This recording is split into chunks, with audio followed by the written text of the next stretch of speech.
Assalamualaikum warahmatullahi wabarakatuh.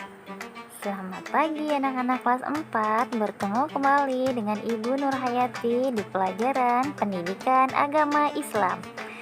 Nah, setelah kemarin kita melaksanakan PTS, semoga nanti hasil PTS kalian mendapatkan nilai yang terbaik dan jangan mudah puas dengan hasil tersebut ya, dan harus tetap rajin belajar dan semangat belajar. Baik, Bu Nur hari ini akan melanjutkan pelajaran selanjutnya setelah PTS. Baik anak-anak yang soleh dan soleha, kita memasuki pelajaran yang kelima, yaitu tentang aku, cinta Nabi dan Rasul. Sebelumnya kita sudah membahas tentang kisah para nabi, yaitu Nabi Ayub alaihissalam dan juga Nabi Musa alaihissalam. Ibu Nur di sini akan melanjutkan kisah para nabi selanjutnya, yaitu Nabi Harun alaihissalam, Nabi Zulkifli alaihissalam, dan juga Nabi Muhammad sallallahu alaihi wasallam. Baik anak-anakku, mari kita simak dan bahas bersama-sama ya. Baik anak-anakku, di sini ada kisah Nabi Harun alaihissalam. Nah, Nabi Harun ini adalah merupakan kakak kandung dari Nabi Musa alaihissalam. Nah, nama lengkap dari Nabi Harun adalah Harun bin Imran bin Kohits bin Lawi bin Yakub bin Ishak bin Ibrahim. Nah, Nabi Harun ini diangkat menjadi nabi untuk membantu atau mendampingi Nabi Musa untuk memimpin Bani Israel ke jalan yang benar. Nah, Nabi Harun ini adalah salah satu nabi yang fasih dalam berbicara. Dia pandai menyampaikan dakwah. Untuk itu, Nabi Musa memohon kepada Allah untuk mengangkat Nabi Harun menjadi utusan Allah, yaitu menjadi Rasul. Nah, dalam mengemban tugas dari Allah, Nabi Harun alaihissalam dan Nabi Musa bersama-sama menghadapi Raja Fir'aun hingga. Nah, saat itu Nabi Musa dan Nabi Harun berhasil menenggelamkan Raja Fir'aun, dan saat itu kehidupan di Bani Israel menjadi berkembang dan tenang. Nah, Nabi Musa ditemani Nabi Harun dan juga 70 kaumnya dari Bani Israel pergi ke Bukit Tursina untuk bermunajat kepada Allah. Ketika di perjalanan, tiba-tiba Nabi Musa sama kaumnya disuruh berangkat terlebih dahulu untuk ke Bukit Tursina. Nah, atas sarannya dan para kaumnya itu, Nabi Musa berangkatlah sendiri ke Bukit Tursina tersebut selama 40 hari. Nah, saat itulah Allah menurunkan kitab suci Taurat kepada Nabi Musa alaihissalam untuk menjadi pedoman Nabi Musa alaihissalam dan kaumnya. Nah, hingga selesai menerima wahyu dari Allah, Nabi Musa kepikiran kaumnya, kok sampai saat ini kaumnya belum sampai ke Bukit Tursina. Nah, dengan kekhawatirannya, Nabi Musa turun menemui kaumnya ke bawah, dan Nabi Musa terkejut melihat perubahan kaumnya. Kenapa kaumnya ini tiba-tiba menyembah selain Allah atau menyekutukan Allah, yaitu mereka menyembah patung anak lembu yang terbuat dari emas. Nah, si patung lembu ini dibuat oleh Samiri. Si Samiri ini adalah seorang penyihir. Nah, melihat hal itu, Nabi Musa marah dan kecewa kepada Nabi Harun beserta dengan kaumnya. Nah, Nabi Harun menjelaskan bahwa patung anak lembu emas tersebut dibuat oleh Samiri untuk memperdayai kaum Bani Israel. Setelah kesabaran dan keikhlasan Nabi Musa dan Nabi Harun, akhirnya Bani Israel bisa dipimpin kembali dan diarahkan untuk mengikuti syariat Allah seperti terkandung dalam kitab suci Taurat. Nah, di sini kita meneladani perilaku dari Nabi Harun, yaitu pertama, Nabi Harun alaihissalam pasti dalam berbicara dan dakwah.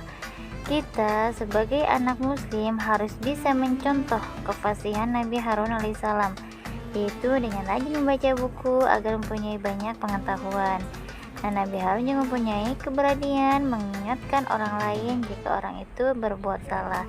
Kita sebagai anak muslim juga bisa mencontoh berani mengingatkan orang yang berbuat salah.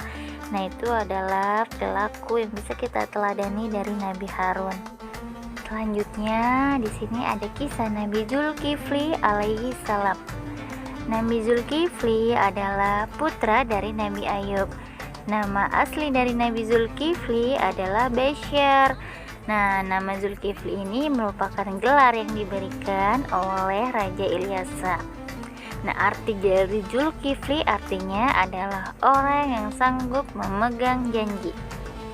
Nah, jadi ketika Raja Ilyasa ini semakin tua, Raja Ilyasa mencari pengganti untuk bagi dirinya untuk memimpin Bani Israel, karena Raja Ilyasa tak ingin setelah beliau wafat nanti umatnya dipimpin oleh raja yang zalim. Nah, untuk itu Raja Ilyasa mendapat ilham dari Allah untuk melakukan sayembara dan mengumumkan kepada seluruh kaum Bani Israel. Dan Raja Ilyasa menyatakan bahwa siapa yang bisa berpuasa pada siang hari dan mempergunakan malamnya untuk mengingat beribadah kepada Allah serta mampu bersabar menahan dirinya dari amarah, maka ia akan diangkat menjadi raja untuk Bani Israel. Nah, itu adalah salah satu sayembara Raja Ilyasa. Setelah itu Raja Ilyasa selesai mengumumkan sayembara tersebut. Tidak seorang pun yang berani mengajukan diri, kecuali seorang pemuda yang dengan beraninya, yaitu bernama Basyar, atau yang kita sebut Nabi Zulkifli alaihissalam, mengajukan diri sebagai Raja Bani Israel. Nah, si Basyar ini atau Nabi Zulkifli ini bersungguh-sungguh dan memenuhi persyaratan dari Raja Ilyasa. Nah, pada suatu hari ada iblis hendak menggoda Nabi Zulkifli alaihissalam agar gagal menepati janjinya. Nah, singkat cerita bahwa si iblis ini ternyata gagal untuk memperdaya dan menggoda Nabi Zulkifli. Akhirnya si iblis ini marah dan dia pun pergi. Nah, setelah itu Allah Subhanahu wa taala menurunkan wahyu yang menyatakan bahwa pengangkatan Nabi Zulkifli alaihissalam sebagai utusan Allah. Nah, itu adalah beberapa kisah tentang Nabi Zulkifli. Di sini ada perilaku meneladani Nabi Zulkifli alaihissalam, yaitu pertama, kita sebagai anak muslim harus mencontoh perilaku Nabi Zulkifli seperti melakukan puasa sejak kecil, menahan diri dari sifat buruk dan sebagainya, serta membiasakan diri mendirikan sholat wajib berjamaah baik di masjid ataupun di musola untuk mendekatkan diri kepada Allah. Kemudian sabar dan mampu menahan amarah. Nah, itu adalah perilaku meneladani Nabi Zulkifli alaihissalam. Nah, yang terakhir itu kisah Nabi Muhammad sallallahu alaihi wasallam. Kita tahu ya bahwa Nabi Muhammad itu adalah nabi terakhir. Nah, di sini Nabi Muhammad adalah salah satu suri tauladan bagi kita semua umat Islam. Nabi Muhammad ini lahir pada tanggal 20 April 571 Masehi atau 12 Rabiul Awal tahun gajah. Tahun gajah ini disebut Amul Fil karena pada tahun itu Raja Abraha datang ke Makkah bersama dengan bala tentaranya dengan menunggangi gajah hendak menghancurkan Ka'bah. Tetapi atas kuasa Allah, Raja Abraha dan tentaranya hancur lebur dengan dikirimnya burung ababil yang membawa batu dari neraka. Nah, ayah Nabi Muhammad ini bernama Abdullah bin Abdul Muthalib. Nah, sedangkan ibu beliau bernama Siti Aminah. Nah, ayahnya Muhammad ini wafat ketika Nabi Muhammad dalam kandungan 3 bulan.